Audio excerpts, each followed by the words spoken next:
The Office of Management and Budget suggests to us that in the decade 1970 to 1971, the purchasing power of the US dollar was reduced by 75%. It is not coincidental that during a period when the purchasing power of the US dollar declined by 75%, that the gold price increased 30-fold. I'm not suggesting that the gold price will go up 30-fold from here, but I am suggesting that in the next 10 years, the purchasing power of the US dollar, in terms of devaluing our debts, will go down by 75%. And I suspect that assets that have traditionally done well during periods of time when the purchasing power was under fire will do well. And I suggest that gold is one of those assets. Wall Street analysts have remained bullish on gold, upping their price forecast even amid its fast ascent.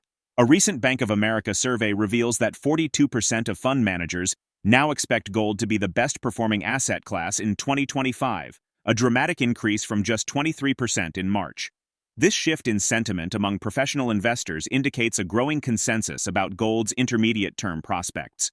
Natural resource expert RickRule states a looming financial crisis is rooted in math, not politics. Rick notes that U.S. debt nearly matches its citizens' $141 trillion total net worth, leaving the nation almost fully pledged. He predicts the government will respond by debasing the currency. The dollar may be at its weakest level in 3 years, but it's far from historically weak, sitting well within its 2016 to 2021 range before inflation and Russia's war in Ukraine strengthened the currency. The dollar is still about 40% higher than it was at its Great Recession nadir in 2008. Regarding recent gold price moves, Rick notes they've been driven mainly by central bank buying. He links this to the weaponization of the US dollar and declining trust in treasuries due to inflation and weak yields. BRICS nations expand gold reserves aggressively, holding over 20% of global supply, signaling a shift away from the US dollar and reinforcing financial independence. Interestingly, Rick highlights a key shift as central banks hoarded physical gold while ignoring gold stocks. Over the past 12 weeks, they've returned to physical gold and mining equities, reigniting rallies reminiscent of past bull markets. Since March, the gold rally has reignited interest in mining stocks, drawing investors back into the sector as the metal pushes through record highs.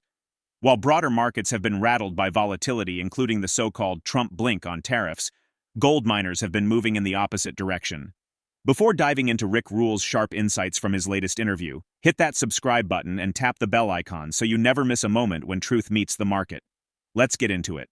The problems are very large, and I think it's useful for investors, including the investors on this call, to understand some of them. And I'm not talking about the narrative problems. I'm not talking about Republicans' perceptions or Democrats' perceptions. I'm talking about arithmetic. The on-balance sheet liabilities of the federal government, which is to say what we owe each other and other people, the bondholders, exceeds $36 trillion, or $30 trillion net of the Fed's own balance sheet. That's a pretty big problem when you think about that gross government revenues before any expenditures are $5 trillion. But a bigger problem is the off-balance sheet liabilities. The net present value of unfunded government promises, things like Medicare, Medicaid, Social Security, military pensions, federal government pensions, the Environmental Trust Fund, these types of things exceed, according to the Congressional Budget Office, $100 trillion. That's at the federal level, before state, local, corporate, and individual debt. If you add the on-balance sheet liabilities to the off-balance sheet liabilities of the United States government, what you find out is that at the federal level, we're $130 billion in net indebtedness. That, in turn, is problematic when you look at the aggregate net worth of American people. The Internal Revenue Service, who makes it their business to know what you're worth, suggests that the aggregate net worth, private net worth of American citizens is $141 trillion. And of that, $130 trillion is pledged. This is the nature of the problem.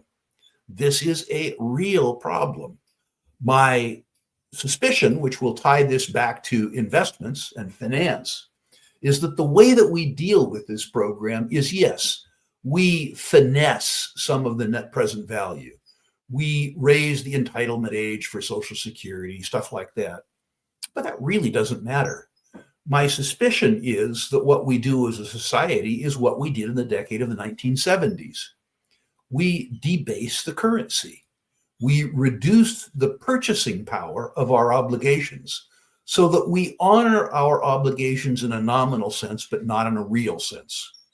The Office of Management and Budget suggests to us that in the decade 1970 to 1971, the purchasing power of the US dollar was reduced by 75%, which means that $1,000 of savings in 1980 bought $250 worth of goods in 1971 prices. It is not coincidental that during a period when the purchasing power of the US dollar declined by 75%, that the gold price increased 30-fold.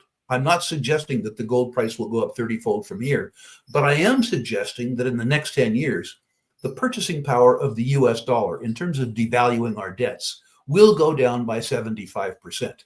And I suspect that assets that have traditionally done well during periods of time when the purchasing power was under fire will do well. And I suggest that gold is one of those assets. I think it's important to note that until very recently, most of the move in the gold price has happened as a consequence of central bank buying. And I think you need to look at the causes of that. The first cause of that would, of course, be the weaponization of the US dollar. The US government, abusing its status as the issuer of the world's reserve currency by, among other things, manipulating the SWIFT banking system, international property, not American property, and also, irrespective of how you feel about Russia's actions in the Ukraine, stealing $300 billion in Russian treasuries. That action caused many countries that would ordinarily keep their savings in US treasuries to consider again if they would earn the ire of the US government. Let's say, as an example, if they were China or Iran or India, whether or not they could afford to keep their savings in a country that would steal their savings. The second thing, of course, is that the math that I described, the yield on US treasuries relative to the decline in the purchasing power of US treasuries, has come to cause those countries to believe that in addition to the fact that US treasuries are a dangerous asset class, they're an unattractive asset class for simply arithmetic purposes. When people asked me last year, I can no longer say this, when people asked me last year why the gold price was going up faster than the gold stocks, I had an easy answer. The gold price was going up because foreign central banks were buying gold, but foreign central banks weren't buying gold stocks. The buyer that was causing the price action was absent from one asset class while they were prevalent in the other. Experts, including RickRule, argue that gold performs best when trust in fiat currencies fades. He dismisses the official 2.6% inflation rate as misleading, claiming the real loss of purchasing power is closer to 7 to 8%. With Treasury yields lagging behind inflation, savers are locked into guaranteed losses. Traditional safe haven debt instruments have also seen strong demand, with 10-year Treasury yields falling to 2.1%. However, persistent inflation concerns have limited bonds' appeal relative to precious metals, which offer inflation protection. Historically, gold has averaged a 14% annual return during high inflation and geopolitical stress. If current conditions persist, a move toward $3,500 or higher is plausible within the next 12 to 18 months. Investors should note that gold is not a standalone solution. It complements portfolios by reducing volatility. In his assessment, Rick points out that gold has quietly compounded 8 to 9% annually since 2000, preserving wealth as fiat erodes. He sees value in silver, platinum, and palladium, but gold typically leads bull runs, making it the strongest bet in today's uncertain climate. Let's get back to the interview. When people are concerned about the maintenance of their purchasing power in fiat-denominated instruments. So again, let's look at the math. Although the government would have you believe that the deterioration of the US dollar is only 2.6% compounded, that's the CPI, or as I like to call it, the CP lie, common sense says that the deterioration of your dollar is much higher. First of all, the CPI doesn't include tax. And I guess, Anthony, if I didn't have to pay the tax, I wouldn't complain so much about the index. I believe that if your listeners conducted a common sense thought experiment, they could challenge the CPI easily. Put together a basket of goods and services that you used in 2020 and still use today. Your car, gasoline, rent or mortgages, health insurance, healthcare, groceries. What you will learn by constructing your own basket of goods and services is that the purchasing power of your savings is declining by more like 7.5 or 8% a year than 2.5 or 2.6 a year. Now, let's put that in the context of your savings.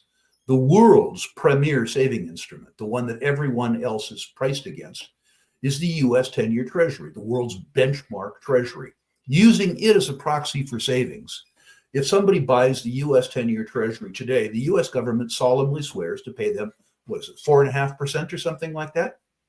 In a currency where their purchasing power is declining by 7.5% a year, which is to say, if you save money and you loan it to the US government, they will cost you 3% a year compounded for 10 years. In 10 years, they will give you back about 60% of the purchasing power that you gave them now.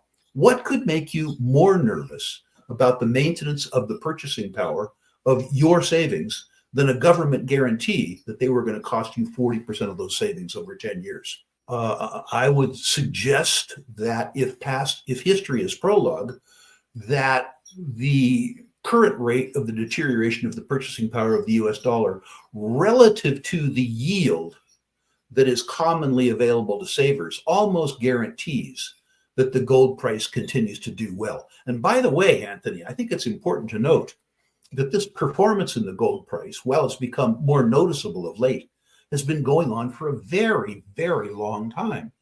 When people in these interviews say to me, or said to me a year ago, Rick, when is the gold price going to finally move?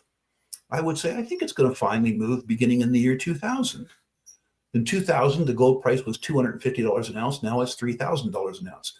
25 years, gold is up 8.5% or 9% compounded for 25 years. Gold has been maintaining its purchasing power while the purchasing power of the dollar has been deteriorating, and it's done so for 25 years. I have noticed that precious metals bull markets are led by gold. They're led by the fear buyer. When the price momentum in gold becomes noticeable to the generalist investor, when the generalist investor comes down into the precious metal space, perhaps because of its lower unit cost, silver begins to outperform gold. We haven't seen that occur yet, and I'm not actually really sure why it happens. I've just noticed that in 3 prior bull markets, it has happened. When the generalist investor becomes attracted to the precious metals narrative as a consequence of the momentum in the gold price, leadership changes to silver, and silver then moves further and faster than gold.